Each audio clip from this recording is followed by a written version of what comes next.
सो UCL के round of 16 के first leg के आधा मैच खत्म हो चुका है एंड आधा मैच अभी भी बचा है, शायद से आधा से थोड़ा ज़्यादा ही मैच बचा है। आज रात के आधे मैच के हम लोग देखेंगे तो हम लोगों को देखने को मिलेगा 4 बड़े बड़े इंपॉर्टेंट मैचेस। सबसे पहले तो ऑब्वियसली रियल मैड्रिड के साथ मैनचेस्टर सिटी का मैचेस होने वाला है एंड उसके बाद होने वाला है आर्सेनल के साथ बायर लेवरकुसन का मैच एंड उसके बाद होने वाला है पीएसजी के साथ चेल्सी का मैच एंड उसके बाद होने वाला है बोडो ग्लिम्ट के साथ स्पोर्टिंग का मैच। दूसरी तरफ अगर आज रात को जो मैचेस हो चुका है ऑलरेडी उनके बारे में अगर बात करें तो फिर हमारे को देखने को मिला एटलेटिको मैड्रिड के साथ टोटेनहम का मैच, न्यूकासल के साथ बार्सिलोना का मैच, गलातासराय के साथ लिवरपूल का मैच एंड ऑब्वियसली अटलांटा के साथ बायर्न म्यूनिख का मैच, जो कि सबसे बेहतरीन मैच हुआ है। आज के रात में 2 मैचेस ऐसे इतना बेहतरीन हुआ कि गोल का बरसात देखने को मिला। हालांकि वो गोल का बरसात एक तरफ देखने को मिला। सबसे पहले भाई आज के जो मैचेस कंप्लीट हो चुके हैं उनके बारे में बात करते हैं, फिर धीरे धीरे हम लोग जाएंगे जो मैचेस अगला आने वाला है उनके बारे में। सबसे पहले गलातासराय एंड लिवरपूल की बात करें तो फिर गलातासराय के होम स्टेडियम में मैच हो रहा था लिवरपूल के साथ गलातासराय का एंड गलातासराय ऑन नेल से ये मैच जीत जाता है एंड यस रिटर्न लेग में ये में बहुत कुछ डिसाइड होने वाला है लिवरपूल के होम स्टेडियम अनफील्ड में एंड मुझे ऐसा पर्सनली लगता है कि अनफील्ड में लिवरपूल ईजी विन ले लेगा बिकॉज भाई सिर्फ एक गोल का ही लीड है गलातासराय के पास, बड़ा नहीं है। उसके बाद ऑब्वियसली न्यूकासल बार्सिलोना के बारे में बात करेंगे, लेकिन भाई इसके बारे में सबसे लास्ट में बात करते हैं क्योंकि इतना वहीयत गेम इन चारों गेम में से तो यही था। उसके बाद भाई एटलेटिको मैड्रिड के टोटेनहम का बात करते हैं। देखो एटलेटिको मैड्रिड और टोटेनहम स्पोर्ट्स की अगर बात करें मैच तो 3 गोल पड़ा था 15 मिनट में एटलेटिको मैड्रिड की तरफ से स्पोर्ट्स के अगेंस्ट एंड आप यकीन नहीं करोगे उन 3 गोल में से तीनों में ही अनफॉर्चुनेटली गोल बढ़ाए। सबसे पहले तो भाई 2 जो अनफॉर्चुनेट था वो भाई न्यू एक गोलकीपर था जिसका डेब्यू हुआ था काल के मैच में टोटेनहम स्पोर्ट्स के होकर, उसने भाई 2 बड़े बड़े ब्लंडर्स किया। आप देख सकते हो सबसे पहला ब्लंडर उसके चलते किया हुआ, उसने गलती से पास किसी और को दी। सेकेंडली ब्लंडर उसने पास देने की कोशिश की, क्लियर करने की कोशिश की बॉल, लेकिन बॉल क्लियर नहीं हुआ और अल्वारेज के पैर में चल जाता है एंड यहाँ से गोल पड़ जाता है। तो दोनों ही गोलकीपर का मिस्टेक था, लेकिन इसको छोड़ के भी और एक मिस्टेक जहाँ पे आप कह सकते हो कि मिस्टेक नहीं बल्कि एक अनफॉर्चुनेट सिचुएशन था जो कि बार्सिलोना के प्लेयर्स भी कहीं ना कहीं फेस किया है, वो है भाई स्लीक होना। भाई एटलेटिको मैड्रिड का पिच ऐसा बना दिया ना भाई आजकल कि हर एक बंदा स्लीप हो रहा है, हर एक टीम के दूसरे टीम के बंदा जाके स्लीप हो रहा है एंड ये बंदा को देखो अपने डिफेंडर को बैक पास किया एंड वो बॉल पकड़ नहीं जा रहे थे कि स्लीप हो गया। अब वो स्लीप हो गया, बॉल उसको नहीं मिला एंड एटलेटिको मैड्रिड प्लेयर्स तो मिल गया, ग्रीजमैन को बॉल मिल गया एंड वहाँ से गोल 3 गोल मिला एंड तीनों ही गोल में आप कुछ कर नहीं सकते, बिल्कुल अनफॉर्चुनेटली आप गोल खा चुके हो। चौथा गोल क्या और बात करें तो ऑब्वियसली डिफेंसिव एरर था, लेकिन 20 मिनट में भाई गोलकीपर चेंज हो जाता है एंड यस चौथा गोल जो है वो फिर से खाते हैं। लेकिन चौथा गोल जो उसमें गोलकीपर का मास्टर क्लास था, गोलकीपर ने बेहतरीन सेव भी किया था, लेकिन उसके बाद फिर डिफेंसिव लाइन में गलती थी जिसके चलते भाई फिर से अटैकिंग भाई एटलेटिको मैड्रिड की तरफ से आ जाता है एंड फिर से गोल पड़ जाता है बिकॉज गोलकीपर ऑलरेडी पहला सेव करने के बाद भाई ज़मीन पर लेटा हुआ था एंड खड़ा नहीं हो पाया उतने जल्दी में। अब अगर 5वां गोल की बात करें तो 5वां गोल अगेन भाई काउंटर अटैक में पड़ता है जो कि सेकेंड हाफ में पड़ता है एंड यस काउंटर अटैक में भाई जूलियन अल्वारेज का सोलो गोल था भाई, बेहतरीन फिनिश था, बेहतरीन रन था एंड इसीलिए भाई मैं कभी कभी कहता हूँ कि MVP परफॉर्मेंस अल्वारेज से द्वारा देखा भाई ऐसा स्ट्राइकर अगर बार्सिलोना में मिल जाए ना तो भाई हमारे प्रॉब्लम्स आधा खत्म ही हो जाएगा। मैं क्यों बोल रहा हूँ वो भी आपको बाद में बता दूंगा। अब भाई 2 गोल स्पोर्ट्स ने भी पड़ा एंड 2 गोल जो स्पोर्ट्स ने मारा दोनों ही गोल में भाई पेड्रो पोरो का बेहतरीन ब्रिलियंस था। ऑब्वियसली पहला गोल जो पेड्रो पोरो ने मारा उसमें हमने ब्रिलियंट टच देखा पेड्रो पोरो का एंड सेकंड गोल जो था उसमें भाई ब्रिलियंट उसने एक टच लेके बॉल विन किया एंड बॉल विन करने के बाद भाई वो बॉल देता है अपने एक टीममेट्स को जहाँ से बॉल आता है। अब दूसरी बात अगर करें भाई हम लोग नेक्स्ट मैच की जो कि है भाई obviously Atlanta versus Bayern Munich. Bayern Munich ने फर्स्ट हाफ में 3 गोल मारा, सेकेंड हाफ में 3 गोल मारा एंड अटलांटा ने 90+ मिनट पे जाके 1 गोल मारा एंड कहीं ना कहीं आप कह सकते हो कॉम्पेंसेशन गोल के जैसा हुआ ये मैच। एंड तो सबसे बड़ी शॉकिंग न्यूज़ भाई एटलांटा के होम स्टेडियम पे मैच हो रहा था, यानी कि भाई एटलांटा के लिए अब कमबैक का कोई सिचुएशन बचता ही है। मतलब आप 5 गोल के लीड से भाई डाउन हो एंड आप बायर्न म्यूनिख के होम स्टेडियम में जाओगे एंड आप सोच रहे होंगे कि 5 गोल मार दे बिना किसी गोल खा के, भाई ये तो पॉसिबल नहीं होने वाला। अब वैसे बात है तो ये टाई तो भाई डिसाइड हो चुका है। एटलेटिको मैड्रिड टोटेनहम की अगर बात करें तो भाई ये टाई डिसाइड नहीं हो रहा है, मुझे ऐसा लगता है बिकॉज टोटेनहम के होम स्टेडियम पे मैच है नेक्स्ट एंड टोटेनहम से 3 गोल से भाई ट्रेलिंग है।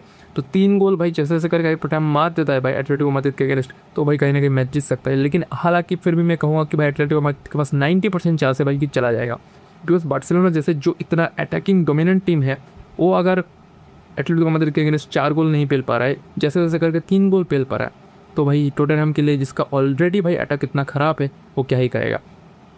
ऐसे इसी के साथ अगर बार्सिलोना की बात करें तो भाई मैंने बताया था जुलियन अल्वारेज बार्सा में आना चाहिए एंड बहुत जल्दी आना चाहिए, बहुत ज़रूरत है बार्सिलोना को। क्यों भाई? अब लेवेंडोस्की को देखो भाई, लेवेंडोस्की सितार मिस कर रहा है भाई। कल के मैच हमने देखा लेवेंडोस्की लेजिट सितार मिस किया एंड कल हम ये मैच जीत रहे थे, पता है आपको। हालांकि वो बात अलग है कि जोन गेट से अगर हमारे गोलकीपर नहीं होता, कोई और गोलकीपर होता तो हम ये मैच ईजी हार जाते एंड 4-5 गोल में हम लोग हारने वाले थे कल के मैच। इतना गंदा खेला हमने। सबसे पहला बात तो हमारा डिफेंसिव लाइन बहुत ईरो था। हमारा जो खेलने का तरीका है बहुत प्रिडिक्टेबल हो गया था कल के मैच पे। सबसे पहला तो बात यह है कि हमारे जो सेंटर बैक्स थे वो थे कुबारसी एंड जेरार्ड मार्टिन। कल आप हैरान कर जाओगे, रोनाल्ड अराउहो खुद कल के मैच प्रेजेंट था स्टार्टिंग 11 में, लेकिन वो सेंटर बैक नहीं राइट बैक खेल रहा था। लेकिन राइट बैक से ज़्यादा वो सेंटर बैक पोजीशन में ज़्यादा रहता था। जब भी राइट बैक पोजीशन में वो जा रहा था उस टाइम भाई लामिन यामाल खुद आ रहा था राइट बैक पोजीशन में। मतलब वो ऐसे पोजीशन पे रहा था कि बॉल रिसीव ही नहीं कर पाएगा एंड यहीं पे भाई गेम इंटेलिजेंस आता है ना। रोनाल्ड अराउहो के पास वो इंटेलिजेंस नहीं है भाई उतना ज़्यादा, आप सबको पता है भाई। एंड कल के मैच में भी हमने जो गोल खाया ना भाई, ऑब्वियसली भाई आप कहोगे कि भाई रोनाल्ड अराउहो की वजह से गोल खाया, रोनाल्ड अराउहो बाहर था, ठीक है भाई चलो, कोई बंदा इंज्योर होता है तो वो बाहर रहता है, ये चीज़ समझने आता है। लेकिन जब आप इंजरी से रिटर्न कर चुके हो, आप पिच में आ चुके हो, तब ये क्या है भाई, आप लेजिट खड़े हो मिडफील्ड में, आपका राइट बैक पे कोई बंदा नहीं है, आपको राइट बैक में जाम करना है, आपका राइट से गोल आने वाला है नेक्स्ट आपका राइट से नेक्स्ट गोल आने वाला है एंड आप राइट में जाम ना करके आप लेजिट भाई मिडफील्ड में बैठे हो इस चक्कर में कि भाई अटैक कर रहे, करने दो। जब आपके ऊपर अटैक कर रहे हैं, ऑपोजिशन चल रहा है, तो आप क्या कर रहे हो भाई, आप भाग के जाओ। आप राफीना को देखो उसी जगह पे, राफीना किस तरह से भाग के जा रहा है। राफीना के पास तो ऑलरेडी मैन है कवर करने के लिए, कितना बंदे को कवर करेगा वो अकेला, 2 बंदा कवर थोड़ी कर सकता है। आपको जाना पड़ेगा राफीना को सपोर्ट देने के लिए। लेकिन रोनाल्ड अराउहो कहीं ना कहीं वहाँ पे नहीं जाता है एंड रोनाल्ड अराउहो को ना जाने की वजह से वहाँ से गोल पड़ता है एंड अल्टीमेटली लास्ट में जब ऑन भी ऑन होता है अराउहो के साथ, फिर ऑन भी ऑन में भी वो हारता है एंड यहाँ से गोल पड़ जाता है। एंड वो तो भाई उसके बाद ओल्मो का ब्रिलियंस है, जो कि भाई ओल्मो पेनल्टी बॉक्स में जाता है 90+4 मिनट पे, जबकि लास्ट मिनट होने वाला था एंड वहाँ से कहीं ना कहीं ओल्मो अगर गोल मार देता तो भी मैं सरप्राइज नहीं होता, बिकॉज ओल्मो उसी चीज़ पर सर्वाइव करता है, ओल्मो उसी छोटे स्पेस में सर्वाइव करता है पेनल्टी बॉक्स में। एंड कल फिर से वो चीज़ देखने को मिला, ओल्मो का ब्रिलियंस था एंड पेनल्टी ऑन करता है and yes Lamine Yamal penalty को बरी करता है। एंड हम अनफॉर्चुनेट नहीं थे, बल्कि हम फॉर्चुनेट थे कि हम एक गोल जैसे जैसे करके लास्ट में मारे एंड हम मैच को ड्रॉ कर दिए। अगर हम ये मैच ड्रॉ ना करके अगर हार जाते तो शायद से मेरा जो ये बोलने का टोन है वो बिल्कुल डिफरेंट देखने को आपको मिलता। इसका मतलब ये नहीं कि मैं सपोर्ट कर रहा हूँ बार्सिलोना को, नहीं बिल्कुल नहीं। कल किसी भी हद तक मुझे ये समझ में नहीं आया कि एरिक गार्सिया को आप बैठा के आप रोनाल्ड अराउहो को क्यों आप राइट बैक में खिला रहे हो। आप एरिक गार्सिया को राइट बैक में खिला सकते हो, इससे हमारे पास अच्छा पासेस मिलेगा, अच्छा चांसेस मिलेगा, बॉल प्लेइंग एबिलिटी मिलेगा। बिकॉज एरिक गार्सिया के पास जो एबिलिटी है बॉल प्लेइंग, उसके पास जो नेक है ऊपर जाने का, वो अराउहो के पास बिल्कुल भी नहीं है। वो जितना था भाई वो खत्म हो चुका है, वो जब ही एरा में खत्म हो चुका है हंस प्ले करने के बाद, तो भाई ये सब चीज़ है ही नहीं है उसके पास अभी, तो उसका कोई सेंस ही नहीं बनता। एंड अगेन भाई आप अगर खिला नहीं है इन सारे प्लेयर्स को, तो आप जोआओ कैंसेलो को राइट बैक में डाल दो भाई, बिकॉज जोआओ कैंसेलो के साथ हमने लास्ट के कुछ मैच में देखा लामिन यामाल का अच्छा बन रहा है भाई, अच्छा कॉम्बिनेशन हो रहा है। एंड आप उधर जेरार्ड मार्टिन के साथ आप राफीना को डाल दो भाई। अब जोआओ कैंसेलो लेफ्ट साइड में राफीना के साथ अच्छा कॉम्बिनेशन कर भी नहीं पाए कल, एंड कल के मैच में लेजिट किसी ने भाई शाइन नहीं किया एक्सेप्ट पेद्री। वे लामिन यामाल भी बिल्कुल भाई टिप डाउन हो गए थे न्यूकासल के इस यंग लेफ्ट बैक से, एंड बढ़िया खेला इस स्ट्राइकर ने, इस यंग लेफ्ट बैक में। खैर अब इसी के साथ हम लोग बात करते हैं अगला जो 4 मैचेस होने वाला है उसके। सबसे पहले तो भाई PSG वर्सेस चेल्सी, PSG को होम स्टेडियम में मैच होने वाला है एंड ये मैच बहुत ही बेहतरीन होने वाला है। लेवरकुसन के साथ अर्सेनल का मैच है आई नो, लेकिन अर्सेनल इजी जीत जाएगा मुझे ऐसा लगता है। लेवरकुसन को होम में है फिर भी, एंड बोडो ग्लिम्ट के साथ स्पोर्टिंग का मैच है। ये चीज़ बहुत इंपॉर्टेंट होने वाला है, बिकॉज बोडो ग्लिम्ट ने भाई अब तक सबसे बड़े बड़े टीम्स को हरा गया भाई। उसने चेल्सी को हराया, मैनचेस्टर सिटी को हराया, एटलेटिको मैड्रिड को हराया एंड इंटर मिलान को हराया। इतने बड़े बड़े टीम्स को बोडो ग्लिम्ट ने हराया। तो स्पोर्टिंग से भी अगेंस्ट अगेन मैं चाह रहा हूँ कि भाई बोडो ग्लिम्ट का होम पे मैच है तो ऑब्वियसली बोडो ग्लिम्ट ईजी जीतेगा। अब मैच करते हैं भाई रियल मैड्रिड के साथ मैन सिटी का मैच के बारे में। देखो भाई रियल मैड्रिड के साथ मैन सिटी की अगर हम लोग बात करेंगे मैच के, तो सबसे पहले आपको मैं बताता तो अप्रैल 26, 2020 से स्टार्ट हुआ है। हर एक यूसीएल सीजन में रियल मैड्रिड के साथ मैनचेस्टर सिटी का मैचेस होना ही होना तय है।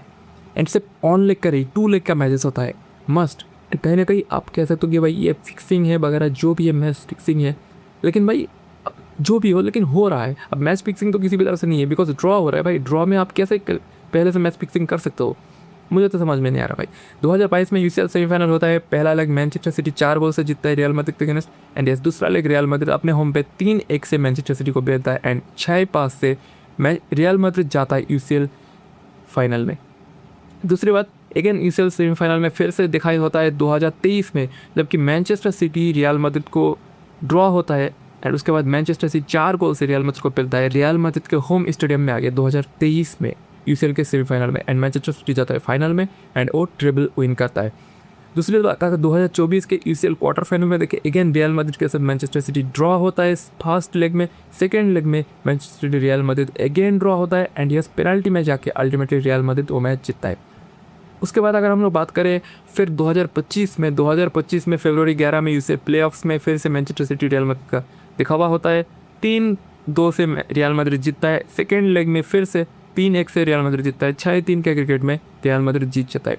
इवेंचुअली इस सीजन के यूसीएल में लीग फेज में फिर से रियल मैड्रिड मैनचेस्टर सिटी का दिखावा होता है, जो कि रियल मैड्रिड के होम स्टेडियम पे, एंड मैनचेस्टर सिटी 2 गोल से वो मैच जीत जाता है। अगर हम हिस्ट्री की बात करें तो भाई रियल मैड्रिड ने मैनचेस्टर सिटी को 4 सेपरेट सीजन में नॉकआउट किया है। दूसरी बात, फिर रियल मैड्रिड को मैनचेस्टर सिटी ने 1 बार नॉकआउट किया है। अगर हाई स्कोरिंग की मैच की बात करें तो फिर भाई दोनों टीम के अगेंस्ट जो मैच होता है ज़्यादा से ज़्यादा मैचेस हाई स्कोरिंग होता है, लेकिन साथ ही साथ ड्रॉ ज़्यादा देखने को मिला विन से। ऑब्वियसली रियल मैड्रिड ज़्यादा जीता है, लेकिन ड्रॉ सबसे ज़्यादा हुआ है। तो कहीं ना कि आज के मैच में भाई क्या होगा मुझे पता नहीं भाई। एंड आज का मैच होने वाला है खुद सैंटियागो बर्नाब्यू पे रियल मैड्रिड के होम स्टेडियम पे, एंड शायद अगेन रूफटॉप क्लोज होगा, प्रेशर कुकर बनाया जाएगा। अब कितना प्रेस होगा, कितना किस टीम को प्रेस होगा वो पता नहीं भाई। मुझे तो ऐसा लग रहा है कि भाई रियल मैड्रिड कहीं ना खुद पुक हो जाए, अपने प्रेशर कुकर दे।